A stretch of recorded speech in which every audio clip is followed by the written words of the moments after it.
and one of the things we bonded on was we were like the first two of that group to imitate Lorne. Like we discovered our Lorne impressions. Oh, really? Yeah, it's like, oh, you do them too? Yeah, I do like this kind of a thing. And he's like, yeah, I do. He's like, yeah, I do like, I think the show's looking good. It's breaking bread. Welcome, Triumph. It's so nice to have you here. Oh, my goodness. I can't tell you. I can't tell you. This is so exciting for me, because as a performer, you always want to challenge yourself.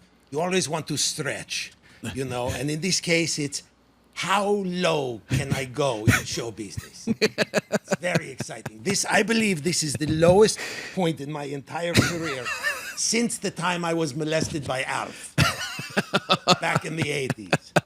No, this is great. Well, Triumph, we like to start our podcast off with a toast, and allow me to toast you. You have been an inspiration and a show business icon. So here's to you, Triumph. Here's to me. Okay. Whatever. Okay, we done with that? Good. Okay, back to my jokes. No, it's great. No, that was terrific. Tom Papa, so exciting. So exciting to be looking across from you in a shitty fake restaurant. Tom Papa, my God.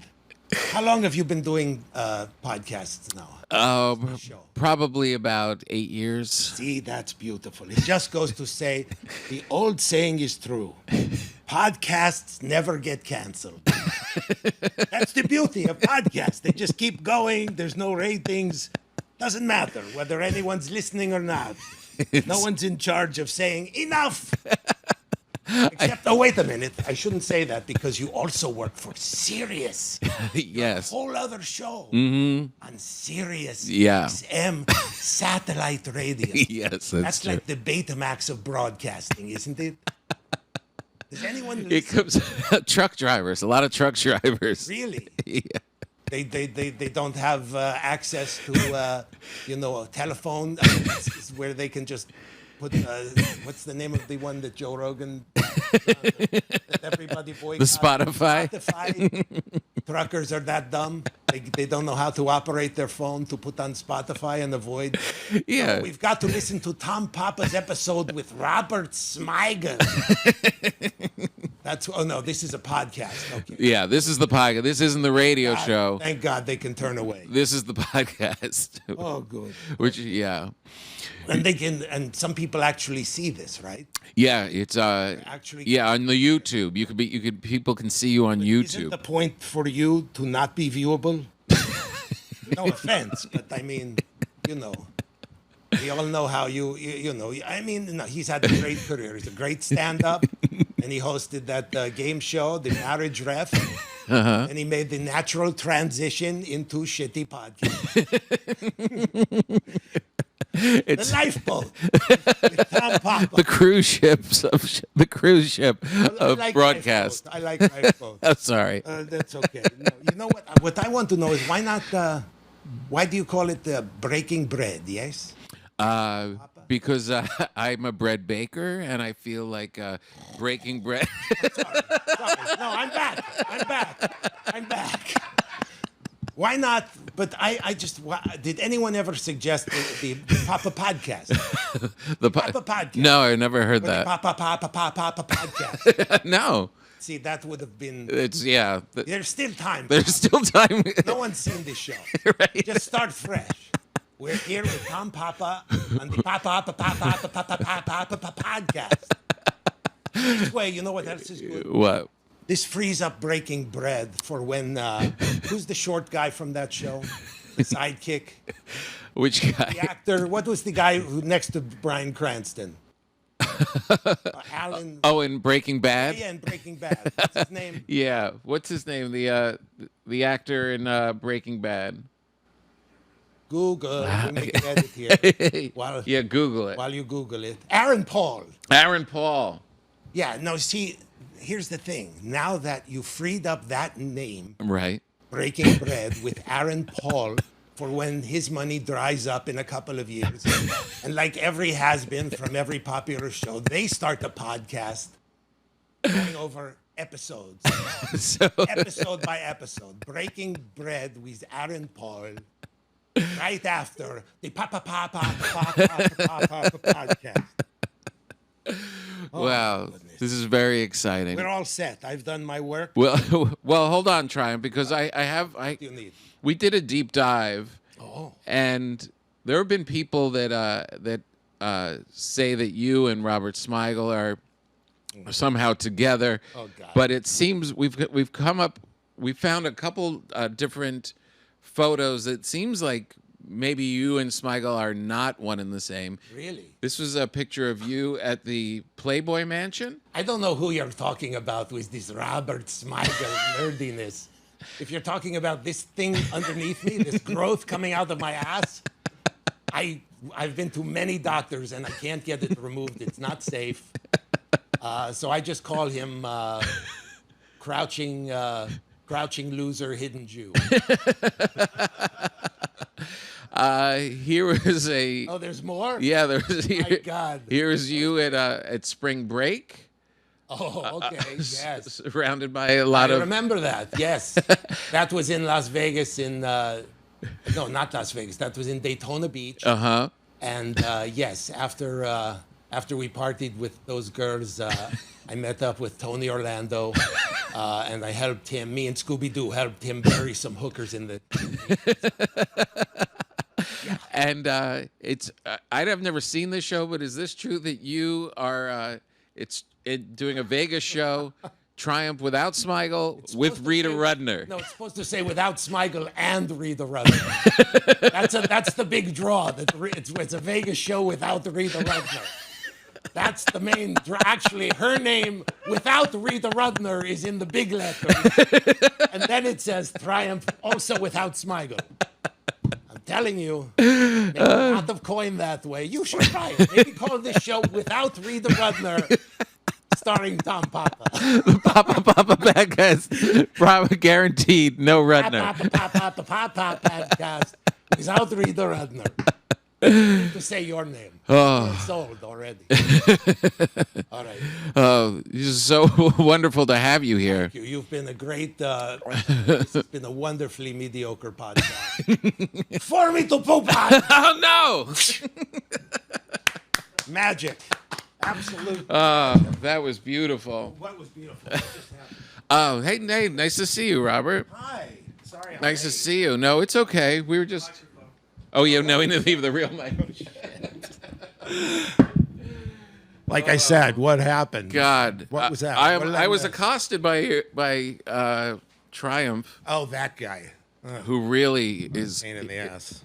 It's like the beauty of him is that he really can get to the inner demons in everybody's head. I don't think he meant a word of what he said, Tom. I overheard as I was climbing up 7 flights of stairs. And, so my breathing was drowning it out. Oh, so. But no, no, he didn't mean any of that. Although I do like the pop. I like it too. It's really funny. It's like Aaron Paul. Can you start over and like do it and read and like rebrand something? I remember saying to Colin Quinn once, I was like, why don't I? You see these guys with characters like doing stand up, and it's like Larry the Cable Guy and people like that. I'm like, why don't I come up with a character? And I was like, but then I'd lose all my people. He goes, you don't have that many people. What people are you talking about? What, suddenly he's got people. You really, who are you disappointing with this zigzag of your career? It's not exactly Garth Brooks. Right. Oh man. That's seriously, Aaron Paul. He's got that gambling app money going right now. Yeah. That's gonna. Can't Gambling last. commercials are going to get banned at some point, right? Yeah, there's going to be a big problem. All that's the bottom's got to fall out from that. I mean, 100%. how are we even allowing that? I know. My kids love sports, and like every commercial is for a betting app. I know. And then it's like their favorite people, like Charles Barkley, in the middle of the see a little inset with Kenny Smith. What do you think, Kenny? And he's like. They're suddenly talking in this pre-scripted. They're the coolest guys on TV, and then they're suddenly like, Right. I think -5. Yeah, it's just like I would so jump on sad. that bet. I know, and it's advertised on college campuses. Like there's gonna Yeah, be exactly. It's targeted toward the most vulnerable people yeah, imaginable. yeah. It's yeah. got to be a problem. I can't believe no one. I guess I'm going to have to enter politics too. If you want to wonder, Triumph. what gambling can do to people, visit Atlantic City, Oh, I've seen it. where I just performed last week. It is rough. Oh no, it's just there's just the cargo pants and the sweat and the elderly. And what is anything sadder than spending your golden years in front of a Machine. a machine going, just Watching your money go completely away. joyless too. I know, right? There's just cigarette hanging no one out. cracks a smile. No. And then the money finally comes, and then they have a seizure. I remember Their bodies can't handle a jackpot. I performed That would be at the worst thing that could happen to them. I performed at the Tropicana in the beginning of my career in Atlantic City, and I think it was my wife was performing, and I was there. I don't know, but anyway, on the monitor, where we watched Someone married him. we watched somebody taking all the tables out of the front row of the in front of the stage. Oh, really? I'm like, what's happening? Why are they doing that? It was to make room for all the carts, the people's elderly fat carts coming in and parking. They had to move the tables. Wow. And that's what you want in the front row. That's exactly what you want. It was so insane. When you found Triumph, Yeah. because this has kind of happened to me in my life, just in life. Like, did you doing his voice? Were you able to riff at a faster level than you can just normally? There's definitely because is that a strange thing? Well, you're freed up to be meaner and release your id. Yeah. I mean, I'm just a nerdy. I'm still a nerd deep down, and like the other, I got to do that on Conan, not just with Triumph, but like when that show started, we created this bit where he speaks to photographs, like celebrities' photographs, and they always cut the lips out, and it was almost always me. Schwarzenegger. And it was like this amazing release to just be able to do the silliest impression and say whatever the hell we wanted. And I by the way, I don't write. A lot of people write Triumph with me, and a lot of people wrote those bits. Right. So there is riffing within scripted stuff. Yeah. Absolutely. Yeah. It's a strange thing when you put on like a veil. Like you could actually. Oh yeah. It just frees something up in you. And the beauty of Triumph is that it's also just this level of silliness and absurdity that makes people's feelings aren't hurt when Triumph, when this little stupid puppet is doing it. Yeah. It has sort of a court gesture kind of quality to it, right. as opposed to like an aggressive looking comedian saying the exact same thing. Yeah. I mean, when he was in Ted Cruz's face. Oh yeah. So great. That line about Trump neutering him. Oh yeah, that was an improv. That was he gave me a softball though. That was I feel like I should have turned in my Triumph card if I didn't come up with that line at that moment, because he literally said like, the Democrats were the ones who had you neutered, and it was right at the time where he was just groveling for Trump after being accused of his dad. Right, Trump said his dad killed Kennedy. Basically, with Oswald. Yeah, it was Raul, and then the whole thing about his wife not being as hot as Melania. Right. Yeah, and then Triumph just comes right back. Yeah, that was satisfying. I give myself credit because the improv was like I said, I thought it was a softball, but I was surrounded by hate. Yeah, all around me. Like, I didn't think I was going to get to talk to Ted Cruz that time. I was there to cover the campaign. I thought maybe I'd yell at him from a distance, but he saw me. He saw the puppet, and he loves comedy. He also thinks he's really funny. Wow. So he's like, Triumph. Get over here. Yeah, he was like, I'm ready. I'm prepared. Oh, my God. Yeah. God. And I had made fun of him a couple of years ago on a Hulu special that I did. And I'm sure he had seen it. So some of these things, he probably had imaginary conversations with Triumph in the shower. I can get him. Yeah. And then afterward, he actually, I'll give him credit, he said, he actually high-fived Triumph, and I had to give him the paw back. You know, I have that long, ridiculous paw. But then I cut it out of the piece. It was on Colbert Show. Cut it out of the piece. I didn't want that to be a meme, you know, right? Or a GIF of Triumph high-fiving Ted Cruz out of context. That's nice. Then he comes over and he wants to talk comedy with me. He did? Bob. No. What do you think about Saturday Night Live? What do you think about it? I think it's gotten too political. I was like, well, I kind of think all comedy's gotten too political, which is because of people like him. Right. Who just infuriate just the and rage. divide the country. Yeah, I know. Did you have, when you were a kid, did you have like screw around time where you were, I used to do this thing with popsicle sticks and put little faces on them. Oh, yeah? And I would do little impressions. Like I would have like a stack of them and just kind of like flick through. That's great. Were you doing that kind of thing when you were a kid? I had different stages. I think when I was super young, I was really into drawing. Like that was the first real skill that I had that like people were like made me feel special. Like I could draw like Fred Flintstone and Charlie Brown like really pretty well when I was 5 years old. Wow. So I just ran with that and wanted to be a cartoonist. And then I just started drawing my friends in class. And that was another way that, you know, I got my, you know, whatever, my comedy yah-yahs out and made friends. And people loved me for being the funny guy who could do that. And then I started impersonating all my friends and my teachers. And I would write songs. That was the other thing I would do, is write jingles. Oh, yeah. Like little 30-second jingles about people to make fun of them. I don't know. How old are you doing this? This is Like 9, 10 years old.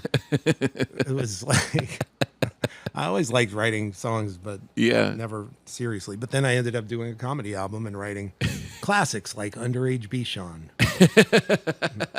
I watched the Triumph on in San Francisco. Oh, with Weird Al. Yeah, with Weird Al. Oh, yeah. That was great. That riff, that run that you had of doing Weird Al type songs to Weird Al was so funny. I know. And now Weird Al wants me to. I told him, someone on Twitter said you should do a whole album covering Weird Al, like you know, the way it's like Ella Fitzgerald would do, like Ella does Ellington, right? You know, yeah. It would be like Triumph does Weird Al.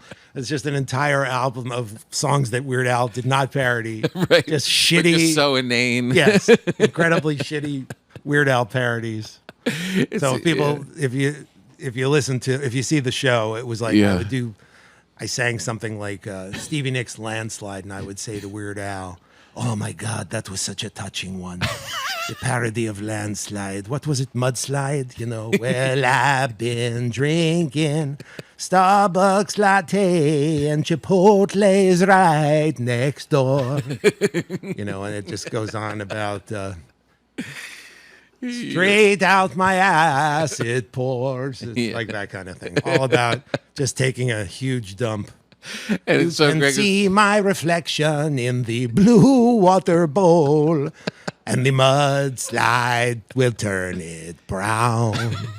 Yes, the mudslide will turn it brown. And Weird Al Yankovic, everyone. One of his best. He's going, I didn't do that. Now, please, That wasn't he's so me. modest. Oh, Weird Al, you're so modest.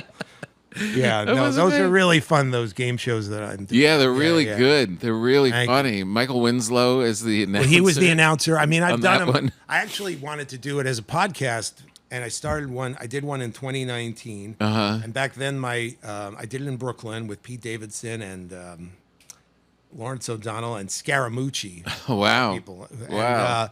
And it went really well. And the announcer was Black Wolf, the Dragon Master, who, if you know the time Triumph went to Star Wars. Oh God! Of those kids. Who doesn't know that? Black guy who was a wizard, dressed as a wizard, with his had fish a big sandwich. white beard. Yes, your fillet of fish.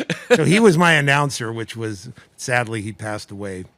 But Michael Winslow has done it for me a couple of times. He's right. Hilarious. Yeah, man. The impact of that Star Wars Triumph Star Wars thing in New York. That was on Conan, right? That was on Conan, but what really made it famous was that was the first thing I ever did that like went viral on the web, and it was before YouTube. It was something called iFilm, I think, was the name of the website. And it was kind of like YouTube, and they actually, I think, coined the term viral video. And like the thing did great on the show. Yeah. I thought, okay, that's it. Right. You know, maybe and then normal. I'll tell people when the rerun's on. Right. Yeah. It's so crazy. And then like a few months later, I started getting it in emails from people, and they showed me this link. Like, this is so fucking funny. I never saw it. And then that was the beginning of when these things. That was the first thing from the Conan show that hit that way. And then and it was so ironic. So then here's what happened. So then a couple of years later, I do this Michael Jackson trial. I go to the Michael Jackson trial in Santa Maria, which was incredibly challenging because, like, you know, his most devoted fans came from all over the world to protest. Yeah. And they're all dressed in these crazy outfits. They were perfect straight men. Right. They were so mad at Triumph that they would literally, if I would get any of them to be interviewed, people right off camera would start screaming "fuck, fuck, fuck" like to ruin the audio. Man. Yeah, we had to stay like an extra day to calm them down. Jeez. But anyway, we got a great piece out of it. Yeah, and then people started talking. I brought lemonade and like seriously, and sunblock. Wow. And just befriended them? Yeah, and they were like, "Oh, we're just desecrating the reputation of your hero, your idol, we're just your regular god, folk desecrating your." Here's some lemonade. And we got just enough people to make the piece work. Yeah, and it did great on this iFilm thing, and then finally NBC like catches drift of this and takes it down. And I went through this whole back and forth, and Jeff Ross, the Conan producer, tried to make the case like, this is good for the show. They're like, no, it's our property. No, we can't do that. Then like literally 6 months later, Lazy Sunday happens on Saturday Night Live with Andy Samberg and Lonely Island, and that basically invented YouTube. Right. YouTube existed, but no one heard of it. And that became this enormous thing. And then suddenly all the networks catch on. Right. And now we have what we have today, which is, you know, nobody watches anything live anymore. No, it's crazy. Except for the Tom Brady roast, I think. Yeah, I know. It was insane. Yeah. It's has Triumph been on any of those roasts, of the big roasts? I haven't done a lot of those roasts. And there are a couple of reasons. One is I feel like there's something about what Triumph does out in the field and in one-on-ones that's what makes him different. When he's doing it right to people's face in that kind of setting. And I've done a couple of them. Years ago, I did Rob Reiner's, and it was great. And then Alec Baldwin asked me to do his. He loves Triumph. Right. So I did it, and that was good. Okay. You know, Nikki obviously stole that one. It was amazing. Right. And the new one. New one. Yeah. But you know, I was fine. But I always felt like, you know, he's not that different than everybody else when he's just at a podium just telling jokes. It's not quite the same. Yeah. So it's not that exciting for me to do roasts. But I probably should have done more because the visibility is so great. But I really enjoy the stuff I do on Conan. And then after Conan went off the air, he was cool with me doing stuff on Colbert. So I did that Ted Cruz bit on Colbert. Right. And I did a few political things for him. And now this summer I did a bit for The Daily Show, and I'm going to do some more for them. Oh, cool. Yeah. Oh, it's so great. I mean, do you get nervous when you're in those situations, like the Cruz one, when you're surrounded by all that hate? I was definitely do you have nervous, but there's something just clicks. Like Yeah. fear actually just sets your neurons in motion. You know, they're just firing out of fear. Yeah. Like, okay, I've got to focus. Right. You know, and I'm just in the moment, and I'll just stay in the moment, and I'm triumphant. God. And I'm not really thinking about it. And you know. But just like even like putting them in your bag and like walking back to your car is like, I mean, really like seeing Jordan Klepper like on. Like I don't know if I have that in me to go stand among those people. You know, sometimes it's been there have been times where people have more after Trump got elected. Like I went to the inauguration for Conan. Trump's inauguration in 2017. And it was a different vibe because I had covered a Trump rally in Iowa earlier that year in 2016. But this was the celebration. This was their moment, biker prom, whatever. Right. And and there were bikers there, and one biker was like, "What the fuck are you doing, man? Get the fuck out of here with that fucking shit." And another guy's like, brother, it's okay. He's just a comedy guy. It's nothing. Just calm down, brother. It's like they're all like, you know, so weird. Multiple Hulk Hogan conversations here. and then a couple of different people. Yeah. Like literally broke my cigar. Like I'm like, "Hi, how you doing?" They're just like, "Nope. We're not taking that shit anymore. Oh God. We're in power." Yeah. That kind of thing. And then but there have been other times. One time I was covering Ted Cruz, and a woman started crying because of it. We made fun of Ted Cruz in different ways. We had him hawking. Triumph was hawking Ted Cruz T-shirts. And I can't remember. One of them was shit. Well, the one that made her cry was made her cry. It did, and I understood it. It was like the T-shirt said, "I support a woman's right to cruise." You know, so or no, right. yeah, because it was making right fun of his abortion stand. Yeah. So it was like, and she was like, it was a Latina woman, and she was in her 50s, and she just starts, you know, crying earnestly about murdering babies, you know, and making light of it. And I, you know, just broke character and like just talked to her for a little bit. Right. I said, I'm sorry. It's just, you know, I understand your position. I understand this position. And it's just, you know, people, it's just meant to be a joke, but I'm sorry if hurt your feelings. And I don't mean to dismiss it. I know it's a complicated issue, blah, blah, blah. Right. But yeah, I mean, you know, because the last thing I ever want to do, I really don't like hurting people. Right. I really don't. And usually, almost always, when I go up to someone, I ask in advance if I can talk to them. Oh, you do? Yeah. Right. Yeah. Unless it's somebody really repellent like Lindsey Graham or something like that. Yeah. Because there's no way he's going to say yes. Right. Yeah. You got to ambush him. And I have enough anger in me that I can get over my impolite, my anxiety about being impolite. Or whatever. But in general, I really I don't like to dehumanize people that way. Right. Like I've seen people, like I'm not a Marjorie Taylor Greene fan, but I've seen people like run up to her and just call her names and make fun of her, like, you know, her body and whatever. And I just couldn't do that. I couldn't do it that way. It is a weird thing when you see some of them just out in the world. Yeah. We're seeing like Ann Coulter at the Comedy Cellar. She was just like came in and like was hanging out. And it's like, and even watching like Tucker Carlson is on this run of podcasts now where he's going and like buddying up to people. Right. The Joe Rogans of the world. Yeah. And it's just like Tony. This guy, you don't get to, like, to them it's a game. Exactly. To them it's just a game. Exactly. And they can be busted lying and then be like, and then they're the ones calling out liars supposedly, and it's I know. I can't get over the thing of I cannot absolve you from the responsibility of all of your broadcasting and Yeah. And lying to people for there are all certain this people, time. You're not cool now. There are certain people that I won't engage even as Triumph because I don't want to give them oxygen. Mm-hmm. You know, even if it's making fun of them, I just like some of the people you mentioned.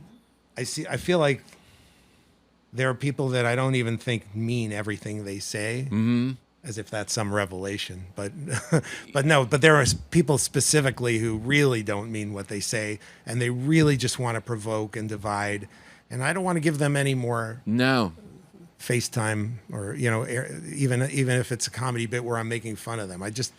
There's that danger. It's like responding to people on Twitter. Yeah, right. People who get into fights on Twitter with people who are shitting on them. They're just feeding them. You're giving them fuel. Yeah, You're giving them fuel.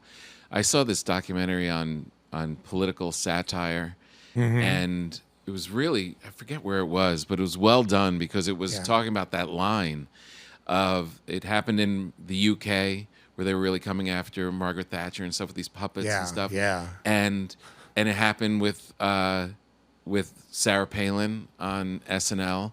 And Tina was doing that. Oh. And it was Tina made a point of not having a chummy moment with her. Yeah. She was like, if she's going to come on the show, I do not want to have one of these tap, tap, tap. Oh, it's you kind of. Right. And we're cool now. Yeah, she made it very clear that wasn't going to happen. But just being on the show, just being in the environment, it kind of, you give them a little bit of. Without a doubt. We're cool. Like, you're in on it. You're kind of. Oh, yeah. We're all cool together. And it's like thing that you're being really insightful and kind of nailing them in the early rounds. Right.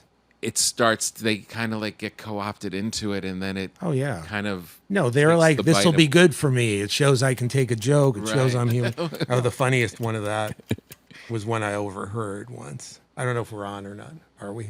We don't have to be. No, we can got be. This. Okay. Yeah. Okay. Cool. Yeah. One time, so I did this show, Look Well, with Conan. It was a vehicle for Adam West, the original Batman, and he played a has-been who had started a detective show in the 70s, and he's mostly out of work now, but he thinks he can solve crimes. So he bothers the police, he harasses the police, and he ropes in people in his acting class to help him solve crimes. And it was very funny, but it didn't get picked up by NBC. It's like 1991. It was a single camera comedy. Too early. No laugh track. Yeah. Right. So it was very different at the time. Yeah. But anyway, Bernie Brillstein, legendary manager, represented Conan. Well, Howard Klein was his manager, but he was under this Brillstein. Oh, and Brillstein was also Lorne's manager, Lorne Michaels' manager. So we hear Brillstein getting this call from an executive named Rick Ludwin at NBC. Oh, yeah. And we just... Are you fucking kidding me? You're going to pick up that piece of shit, Toonsis the cat, and not Adam West? Adam's fucking hilarious in that show, Rick.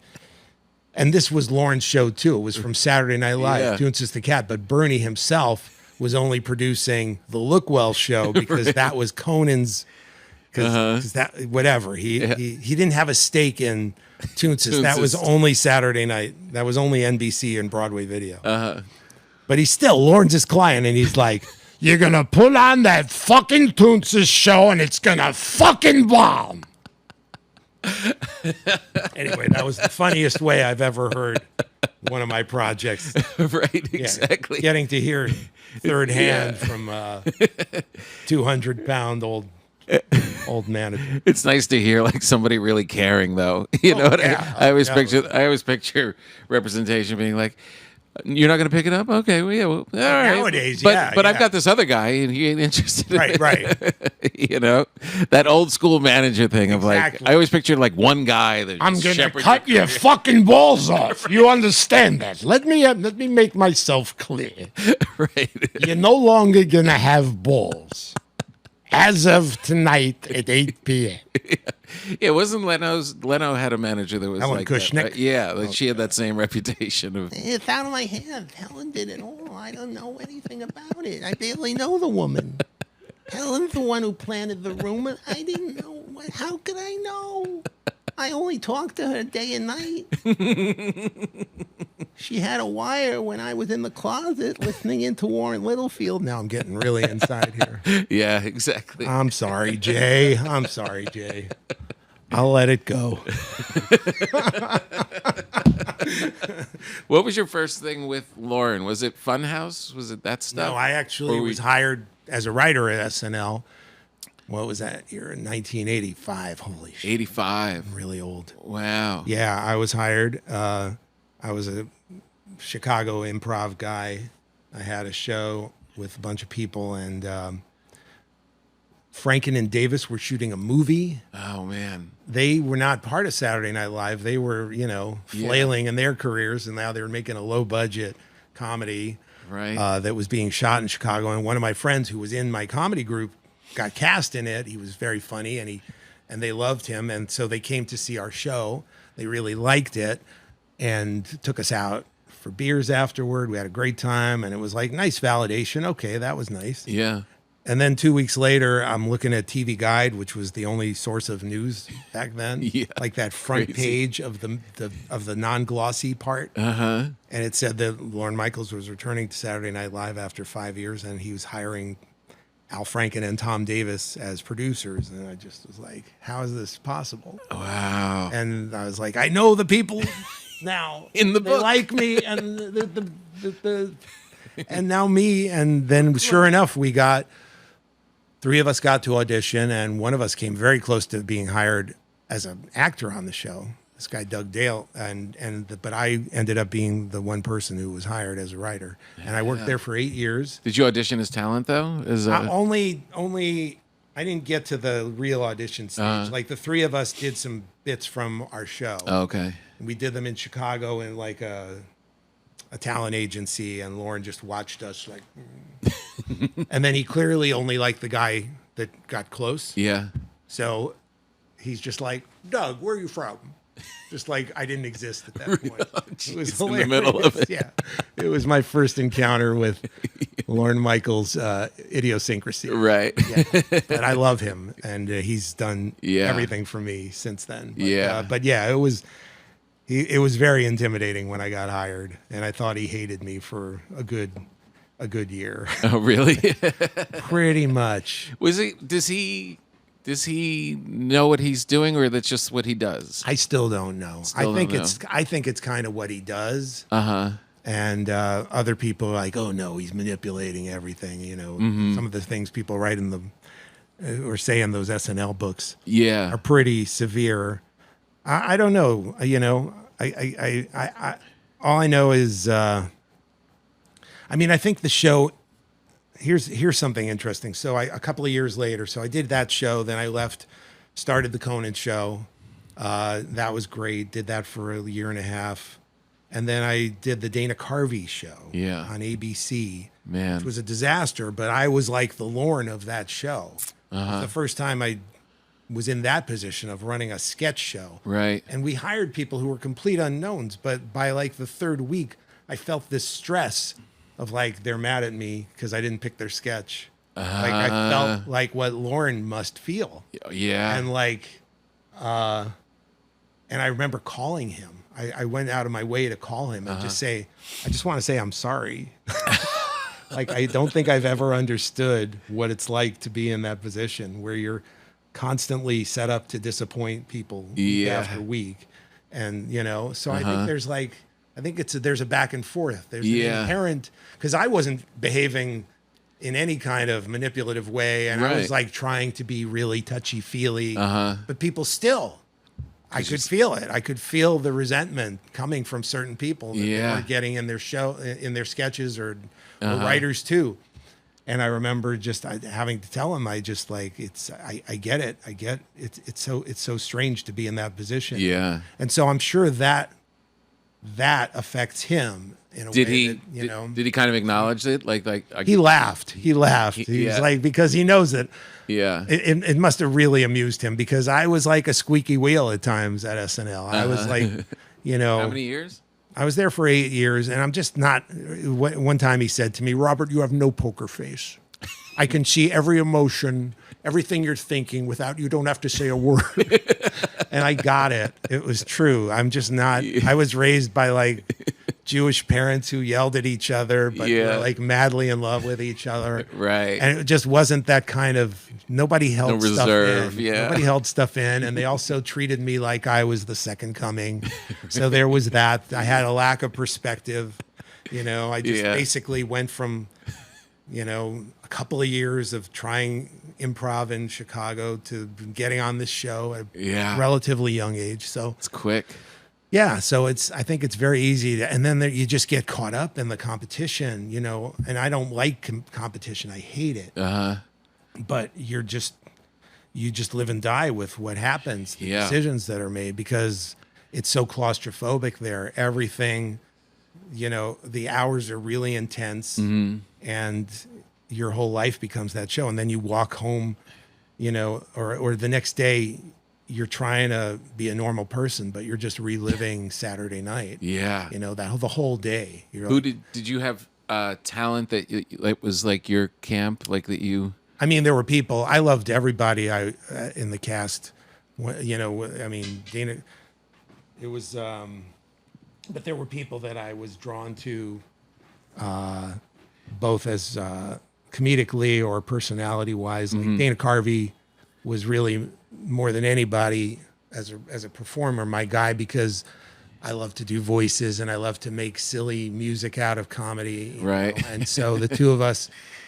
And one of the things we bonded on was we were like the first two of that group to imitate Lorne. Like, we discovered our Lorne impressions. Oh, really? Yeah. It's like, oh, you do them too? Yeah, I do like this kind of a thing. And he's like, yeah, I do. He's like, yeah, I do like, I think the show's looking good. He had this weird like thing that he ended up dropping later from the impression, but I loved it. It was really surreal. Yeah. I like taking it to the silliest levels. And I actually did something similar to that on the anniversary show, the 25th anniversary show. It was so strange because I was back and I was doing TV Funhouse cartoons. Right. They were very successful. Yeah. And so Lorne asked me to make a cartoon for the SNL 25th anniversary show. Yeah. And I remembered being part of the 15th one, and I was like, and I just had such an attitude when I was younger.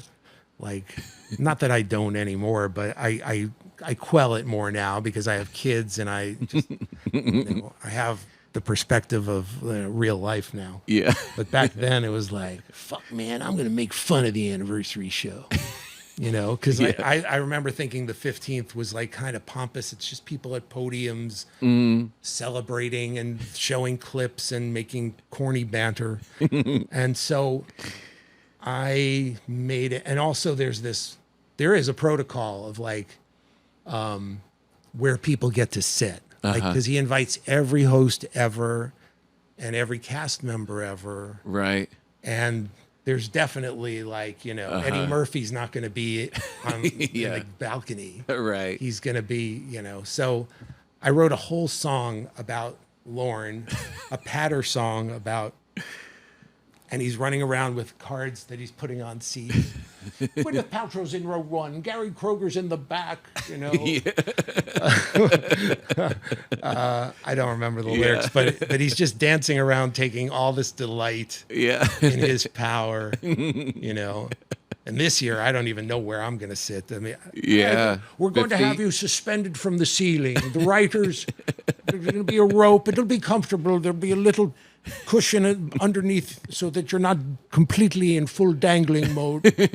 But you'll get a good view of, Kelsey Grammer's hairline. Whatever. I don't know. But anyway, so I did this cartoon, and Lorne didn't really know about it until like it was done. And it kind of freaked him out. And oh, really? Yeah. And so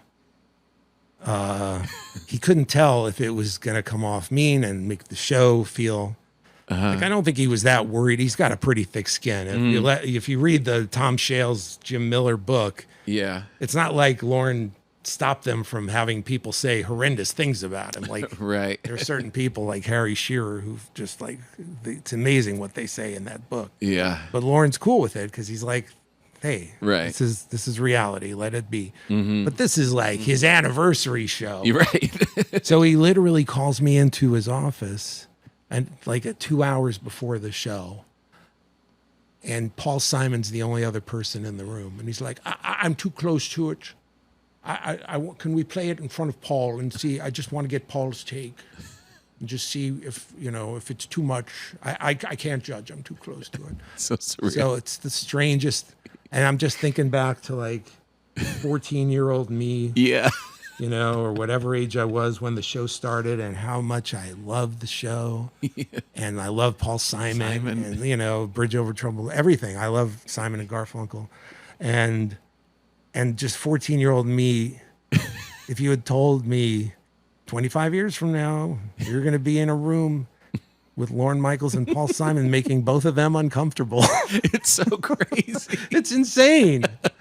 And it's like, It's so great. It's not like I could enjoy it. Yeah. I felt so bad that he was like not taking it necessarily that great. And so Paul Simon watches it completely stone-faced. And one section of it literally has, because like before he gets into the song, I have him like hawking SNL merchandise. I'm like making fun. I was really in my rebel mode, and I'm like, I'm going to make fun of the commercialism of the show that they never would have done in the 70s, man. So it's like, here's Chico Escuela's very, very good soda. And here's a Dennis Miller squeeze toy. And he presses the button, headshot, shot, whatever. And then he gets into the song. Oh, no. And here's a preview of the 45th anniversary show 20 years later. And it's literally, it's already happened on the 40th. It was Dana and Mike Myers doing Wayne's World, except I made them really old and fat. Right. They looked a lot better on the 40th, but they did it. And it was Paul Simon, literally Paul Simon, singing Still Crazy After All These Years, which he did on the 40th. But this was the 45th, and it was literally a skeleton with a toupee and a guitar, saying "Still Crazy After All These." And Paul Simon's watching this, but he's already established himself as being completely stone-faced through everything else. It's not like he put any pressure on himself to laugh, because he hadn't laughed once when that thing came on. Then the whole thing finishes, the whole song, dancing Lorne, putting cards, and Paul Simon never makes a move, and then it's over. And what, Paul? Any thoughts? And Paul's just like, well, it's not very funny, but I didn't think it was very funny, but I did think it was affectionate. And I took this huge sigh of relief, because honestly, that's what I cared about by far. Just them, more than the other thing. Funny, I'll worry Seeing about. The love in I'd it. already played it for like Paul Schaefer and Lorraine Newman and John Lovitz. John Lovitz was in it at the end, and he's like, "You got to see this," and they're all laughing. So I knew that it would be funny to the right people. Right. So I wasn't so worried about that. But when he said that, I just had this huge sigh. And I almost, and again, it was like, don't have a poker face. So I wasn't cool about it. I was like, oh, see, Paul, yeah, no, that's what I was going for. I was like, yeah, okay, shut the fuck up. Robert, just shut, Robert. Don't fuck with me. Just walk out of the room. I'm going to put it on the show. Enough. See you after the show. And and he had Alec Baldwin set it up with a little disclaimer, like Alec Baldwin's like, everybody, every office space everywhere in the world, people love to make fun of the boss, but it's always with affection at SNL. So here's our little affectionate tribute for the man in charge, Lorne Michaels. So he like softened it. Yeah. And then it played, and I think people were afraid to laugh, to be honest with you. For real? It didn't do that great. Really? There was no comparison to like John Lovitz and Paul Schaefer laughing in the dressing room. So my expectations were way high after the dressing room. Yeah. Do you think it plays funnier if he doesn't set it up that way? No, not necessarily. I think people in just the room were like, I'm supposed to laugh at this. Right. I think there was a little of that. Right. But what did happen was there's a moment at the end where he's going, "'Cause it's my," and he's like dressed like Liza Minnelli or something. And he's just, show, and he's still holding this note, and it just goes on and on. And then people started applauding spontaneously. And I felt that they were applauding him. I really felt it was like a heartfelt. And I told Lorne afterward, and he was like, yeah. Maybe he's just amused at this point that I'm just trying to dig myself out of this thing. But I really felt it. I'm like sitting down with him after the show, and I said, "Did you hear that applause?" Because he never came out. He never even came out. Oh wow! And I actually worried then. Well, did he not come out because I made him feel like he was a a glory hog or something? I felt bad about that. But that moment, at least, was the biggest applause the cartoon got. Yeah. And I said to him, I really think that was just applause for you, not the cartoon. Right. That's nice. I really believed it, but he just laughed and just was like, yeah, okay. But what a unique relationship it must be for you, because, I mean. It is. I mean, just from that story in Chicago, like that's the beginning. That's the germ. And you've had a lot of people have those kind of stories with them. But for you to like, evolve such a force and to leave and come back and like I mean that's such a unique thing. It is. And I think a lot of people go through things like that with him where they eventually feel really close to him, because you get past the stress and you see how much he appreciates you. When I did the cartoons, he treated me just like a princess, I used to say. What was the first one? First cartoon I ever did, the Ambiguously Gay Duo. That was the first. I had actually done it on the Dana Carvey Show because I wanted the Dana Carvey Show to have different looks to it. And one of the things I thought is we should do cartoons, and so we did that one there. Okay, and then that show got canceled, which was crazy, by the way. If I could just stop for a second. Sure. What year? That was 95. Dana Carvey. Dana Carvey was 96. Yeah, 96. Yeah. Because as I was starting comedy. Oh yeah. Yeah, 93. So, and I just moved to New York. Yeah. And everyone was rooting for that. Like it had such a energy, and you had plucked writers that were like somewhat in our orbit. Well, Louis C.K. Yeah. Dino Stamatopoulos, who was a great writer on the Conan Show. And it had such energy, and it was the first time since SNL that there was a comedy thing happening. That was raw and different, and the people were of all ilks were really rooting for. Yeah, and it was on prime time, and that was what really excited me, because Lorne actually wanted me to go back to the show as a producer at one point, like when the show was like kind of on the ropes. After I had done Conan, there was like some mean article in New York Magazine about it, and he kind of had to reinvent it, and that's when he brought in Will Ferrell and Sherry and all those people. But I never really wanted to do that show, even though it may have seemed that way because I was like a punky know-it-all. But I really did want to produce a sketch show. Yeah. And the Dana Carvey Show, the chance to do it in prime time was really exciting to me. Yeah. And so, but seemed like a takeover. Yeah, but what we didn't realize was that, and we agreed, like we're gonna have late night standards. Like, we're going to be allowed to do whatever we did in late night. And they were cool with that because NYPD Blue was right after it. But I had never seen Home Improvement. And I thought Home Improvement, that must be kind of racy. Tim Allen was busted for coke and Pamela Anderson's in it. And then I never even watched it like an idiot. Yeah. And then like 5 weeks in, and we're just like punch drunk at this point from all the criticism we're getting. Right. And I turn it on and I'm like, oh my God. This is something parents watch with their kids. Right. That's why it's the #1 show. Just because it's on at 9. Yeah. It's something parents watch with their kids. And we put on Bill Clinton breastfeeding puppies and kittens on our very first show. And I just felt like the dumbest producer in television history at that moment. If I had only watched Home Improvement. If I had only watched one episode. But what could you have done at that point? Well, I wouldn't have done that. Yeah.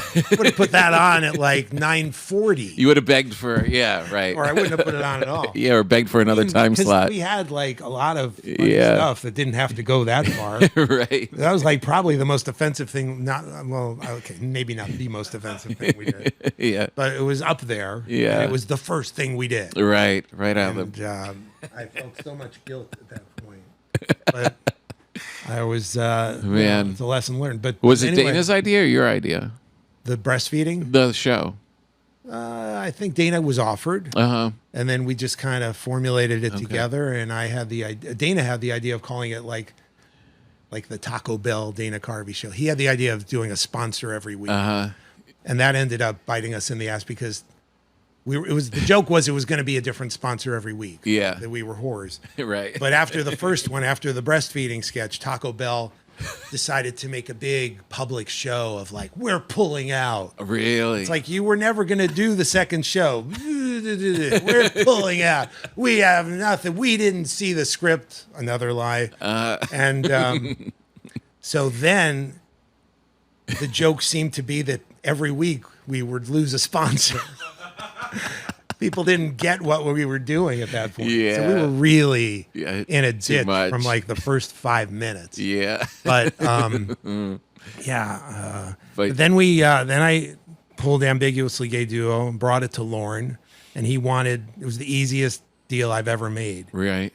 He was like, absolutely, let's do cartoons. Because over that summer I had this other idea for this gimmick Fun with Real Audio where I would take Right. it was sort of the reverse of the Clutch Cargo, where it's a joke on the audio instead of the photograph. Right. Or I would take real audio from interviews and then make a cartoon around it. Yeah. And so I got really excited, and then so that's Yeah. I ended up Those doing were those hilarious. cartoons for like 11 years. 11 years? Yeah. It was, Holy cow. I was in heaven. I got to do that, Wow. and I was doing Triumph and Clutch Cargo on Conan, and I had overall deals with both shows. Wow. So I didn't need any other jobs. Jeez. And I felt like the luckiest person on television. I was like a major part of both of those shows, God. Late Night and SNL. Man, it's so And- special. Yeah. It was Really. great. Oh. And then they both in New York. Both in New York. I God. know.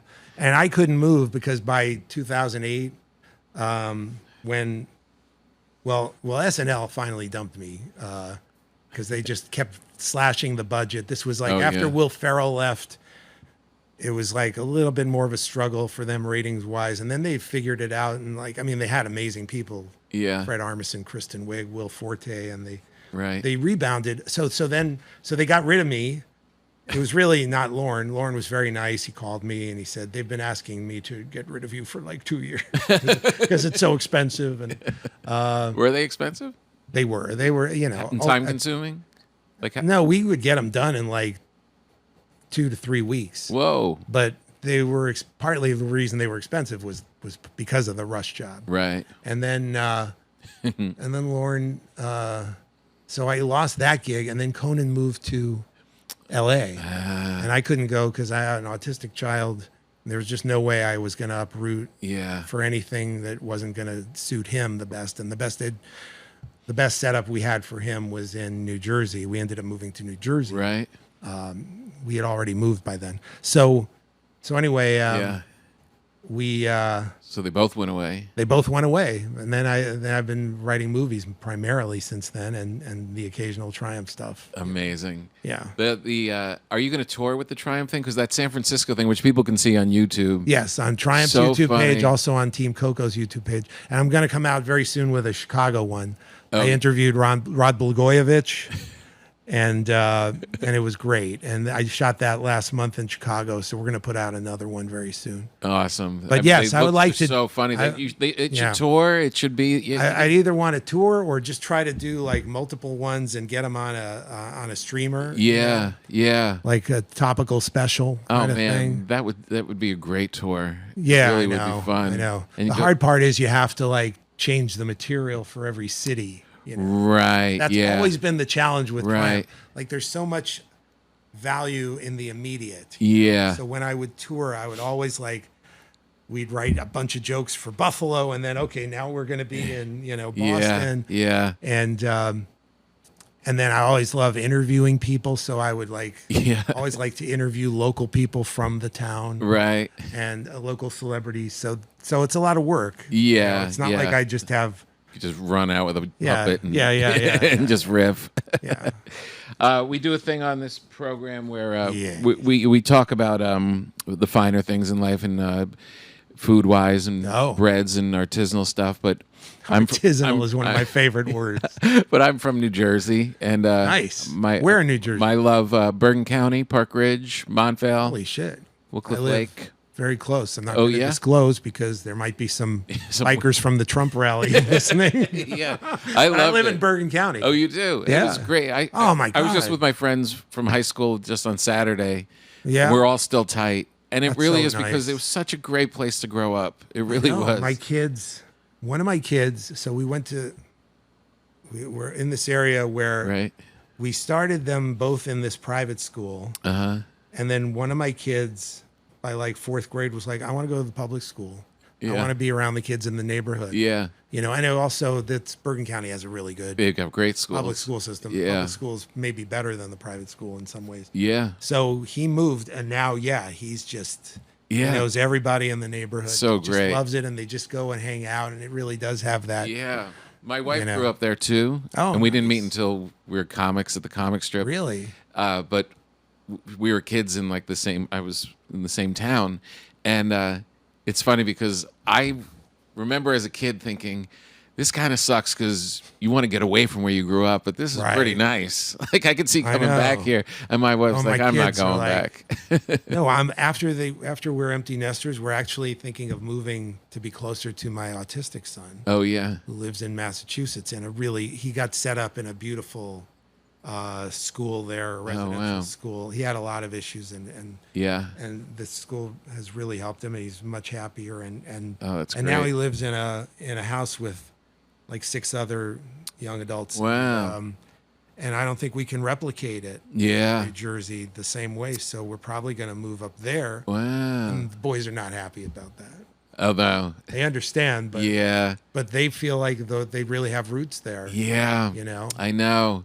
We have one, her brother still lives there. And I'm so thankful for it because I get to go back and visit. And Yeah. go to the Ridge Diner and like. Oh, I know the Ridge. Yeah, it's like, sure. It's such a great thing. So anyway, I come from New Jersey and we do a taste test on this program of the things like I find just that are kind of absurd that America's eating. Oh, And fantastic. I saw this and I thought you would be good at tasting this. I've never seen Absolutely. it before. It's candy pop popcorn. Flavored with Butterfinger. Popcorn with Butterfinger. That might be an improvement on Butterfingers. I'm not a big Butterfingers Oh, guy. you're not? No, but I like everything in Butterfingers, but not the actual item itself. I like the Butterfinger Blizzard, which I would get at the Dairy Queen. These are good. These are excellent. See, they don't have. Wow. It's the texture in the Butterfinger, the texture of that peanut. That crap. snap. Yeah, I'm not a fan of this. This is way better than a Butterfinger. This is pretty good. Well, I'll have more. Out of 10, Oh, this is a 9 for sure. this is really good. Candy pop. This exists. I thought it was going to be ridiculous. I thought it was going to be like, No, sometimes the most ridiculous things are the killers. Like, I mean, just think about it. The whole idea of like Wow. salted caramel 20 years ago, putting salt on anything sweet was just like Absurd. sounded disgusting. And now it's like yeah. it's more popular than regular ice cream and shit. I thought when I got this is going to be Smigel's opportunity to shit on America. Sorry, This is too good. it's way too good. You know what else is? We crazy shit at home. You do. Yeah, we try stuff. My kids love to experiment, combine foods. Nice. So when we eat sun butter because one of my kids has allergies. Mm-hmm. This is going to sound incredibly disgusting, but you put sun butter on watermelon? What? I'm not kidding. Probably works with peanut butter too. I'm sorry to speak with my mouth full, but I learned my table manners from my dad. He used to lick the plate. Just a Jewish guy from Lower East Side. He literally would lick the plate in front of everybody in the house. Are your siblings funny? My sister is very funny in her own way. My dad was the funniest. He was. He was hilarious. He was a dentist, Uh-huh. very successful dentist, but he loved to fuck with people all the time. He would like have patients that had cotton in their mouths, full cotton in their mouths while he's like doing tooth bonding. And then he would just like, it'd be like a 60-year-old woman, and it's like, you have grandchildren, right? What if they were all drowning at the same time? Which one would you save? I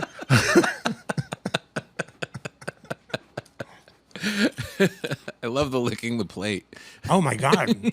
And also, he would eat the watermelon all the way down to the rind. It would literally make me want to throw up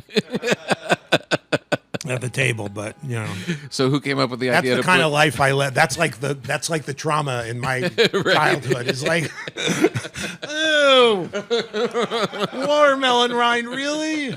Yeah, you can do a one-man show. Pretty pathetically happy childhood. Yeah. I would say that, and this is how sad. Like I have no, like how easily my life was as a kid. I think some of my most painful memories are trying not to laugh at like a wedding or a bar mitzvah, right. or at Passover Seder. Oh my God, my dad would get mad at me and my sister when it was our turn to read. Yeah. And she would actively try to make me laugh, and he was never amused. And I'm telling you, that was pain like I'd never experienced. Just think of anything. Think of the cat dying. Just get through it. Yeah, and that's like, this is your trauma. This is my trauma as a child. It's pathetic. So who came up with the idea to put butter on watermelon? One of my sons. One of my sons tried it, and I was like, "This is amazing!" Really? Turned into Regis Philbin. Calvin, come over here. You've got to try this. Don't be a pussy. Sun butter and a watermelon. Have you ever been hurt by sun butter? Have you ever been hurt by a watermelon? Put them together. Oh, tell me about your movie. Oh, yeah. Well, now we're writing a sequel, but writing a sequel. Yeah, it was a very successful movie. It was called Leo. Adam Sandler and Bill Burr played a very jaded turtle and or lizard who shared a tank in fifth grade class. They were class pets, and the lizard's been there. Adam's the lizard, Leo. He's literally been in that tank for like 75 years. So beginning of the year, they're just jaded. They know every type of kid. Okay, here's the tween queens, you know, the girls who, you know, are snobs, and here's the always sick and should have stayed home kid. You know, they're just so jaded. And then over the course of the movie, he overhears somebody talking about his breed of lizard, and he starts to believe that he's going to die this year.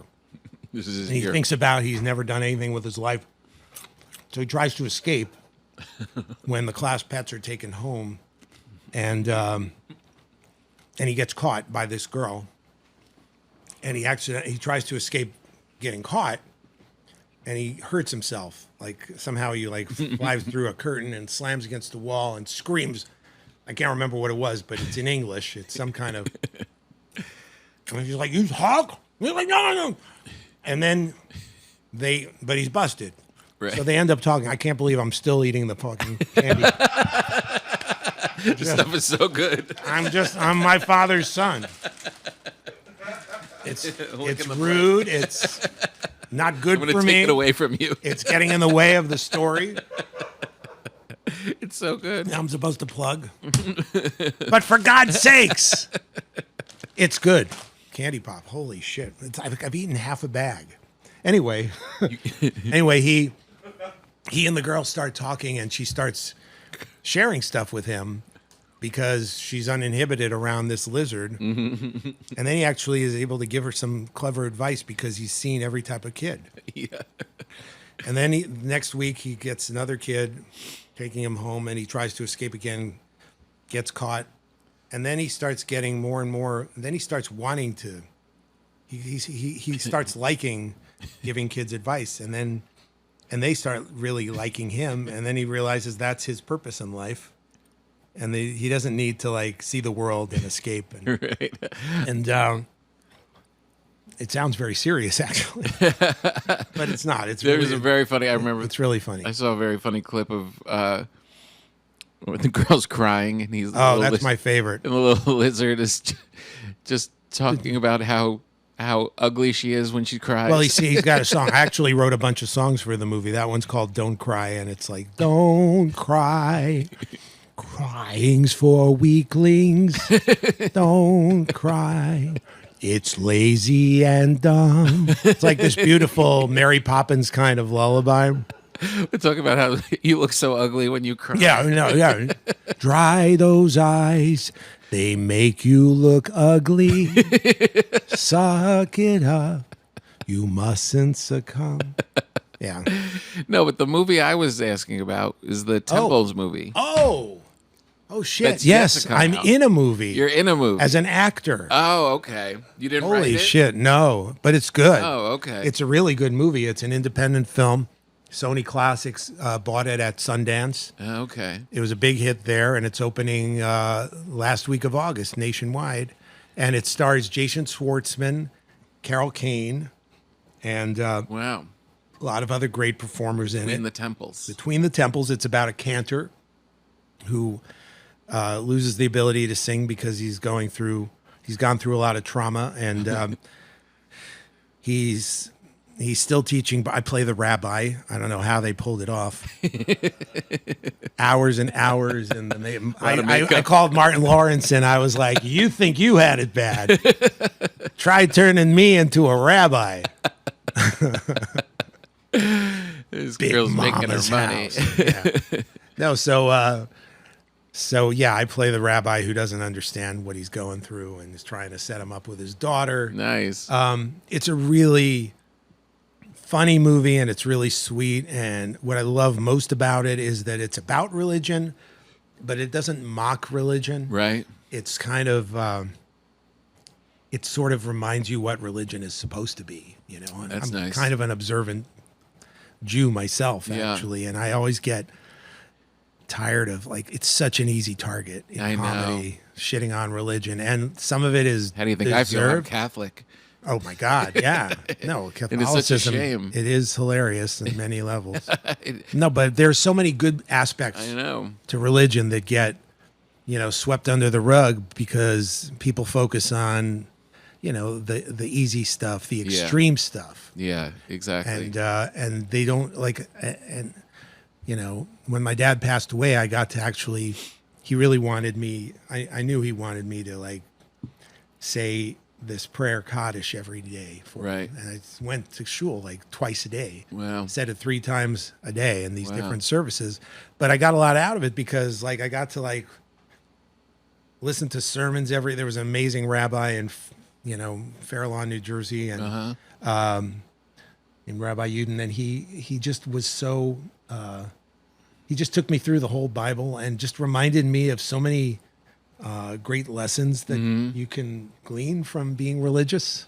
Helps your life. It really does. it really can be a blueprint Yeah. for how to not be an asshole. There's a right, exactly. There's like there's something to people figuring all this stuff out for thousands of years. Yeah. Of like, No, there's a lot of archaic stuff in there, but you Sure. can't just dismiss all of it for No. that reason. Right, So anyway, this exactly. movie, Exactly. I'm kind of a, my rabbi is like not the best role model for Jews, I would say. Oh, really? Well, but he's like, he's the kind of rabbi who's like very concerned with who's donating to the synagogue. He's like kind of into himself and his Right.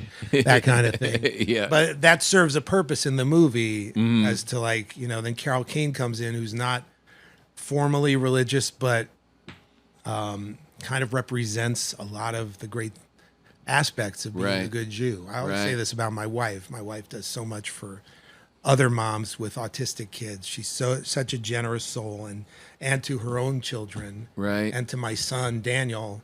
Just when I think of just the and all, Yeah. I just think of her as, like, she was not brought up nearly as religious as I was, but I wish I could be the kind of Jew she is. Yeah. That level of, I have that thing with my wife where it's Really? yeah. Well, women are better Like I in take a lot of general. all the things you're talking about, like the Yeah. lessons of the Bible, like dealing with helps you deal with anxiety and treating people nicely, and know. all this stuff that I'm like, Just perspective. It just happens to her naturally. I know, and that's She's just nice to people just because. But it's like, these religious, even the rituals, like they help remind you of how lucky we are. Yeah. Like Jews, I'm not that I'm this observant, but like there are prayers for everything. Yeah. Like people, like most of religious Jews, there's a prayer for before you take a piss. Oh, really? Yeah. Yeah. Just like thanking God that everything's working. Right. Thank you, dear blessed art thou who did not, without whom I would have sharded at that party. Amen. Yeah. It is a weird thing, though, when you start kind of drifting back and accepting it and taking in lessons and stuff. Like, there is a part where you start to think, am I going crazy? Without a doubt. Yeah. Right? No, it's so easy to mock it and dismiss it because you don't even have to believe that there's a God necessarily. You could suspect it. It's almost irrelevant, because it's really about gratitude. It's really about the miracle that we're here in this shitty room. Right. This make-believe room. It could be a lot worse. We could be downstairs in the real room. Exactly. Holy shit. Oh man! Well, thank you for this. This was so great. Talking to Triumph is a dream. Talking to Jiminy Glick is the only close. Oh, he's the best. It's a very similar thing, though, isn't it? It is. Well, he does all one-on-ones, but I'm just in awe. I love him. Yeah, I love Jiminy Glick. Yeah, I'll give it up to him. His new ones on on Kimmel. So with Hader was so good. No, he's so good. But I don't know. He's a force of nature. I don't know. Triumph. Holy cow! Triumph does his thing, and I listen. Even to be included in that conversation is an honor. I'm in such awe of Martin Short. Well, I'm in awe of you, sincerely. It's you've created so much great stuff. You're just such a force, for real. It's nothing but respect and gratitude. That really, because like you broke. There's through, a prayer for my cartoons. Yeah, exactly. It's in the Bible. I was shocked. I was like, really? Okay. I mean, it mentions Ace and Gary. No, but there's always been stuff that you run into as you're making your way as a fan, and that's funny and pretty funny and kind of funny. And your stuff was always holy shit funny, and that is a big deal. Swinging for the fences is like, that's something Conan and I always love to. Yeah, just not hold back. Yeah, so great. Thank you for this. Thank you. Appreciate it.